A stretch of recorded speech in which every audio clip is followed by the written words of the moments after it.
أعوذ بالله من الشيطان الرجيم. بسم الله الرحمن الرحيم. يا أيها المزمل قم الليل إلا قليلا نصفه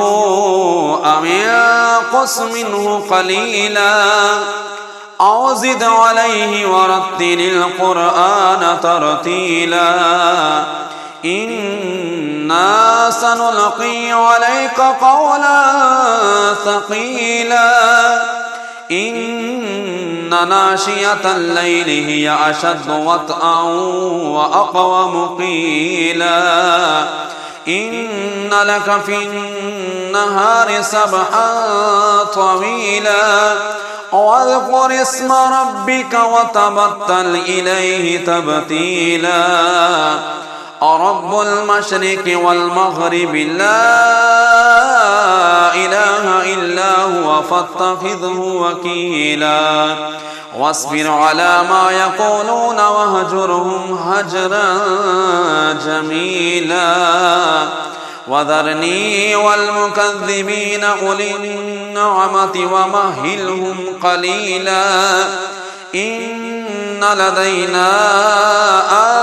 آكالا وجحيما وطعاما ذا غصة وعذابا أليما يوم ترجف الأرض والجبال وكانت الجبال كثيبا مهيلا إنا أرسلنا إليكم رسولا شاهدا عليكم كما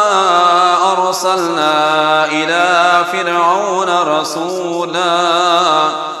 فعصى فرعون الرسول فأخذناه أخذا وبيلا فكيف تتقون إن كفرتم يوما يجعل الولدان شيبا السماء منفطر به كان وعده مفعولا إن هذه تذكرة فمن شاء اتخذ إلى ربه سبيلا إن ربك يعلم أنك تقوم أدنى من ثلثي الليل ونصفه وثلثه وطائفة من الذين معك والله يقدر الليل والنهار علم أن لن تحصوه فتاب عليكم فاقرؤوا ما تيسر من القرآن علم أن سيكون منكم مرضى وآخرون يضربون في الأرض يبتغون من فضل الله وآخرون يقاتلون في سبيل الله فاقرؤوا ما تيسر منه وأقيموا الصلاة وآتوا الزكاة وأقرضوا الله قرضا حسنا وما تقدموا لأنفسكم من خير تجدوه عند الله هو خيرا وأعظم أجرا واستغفروا الله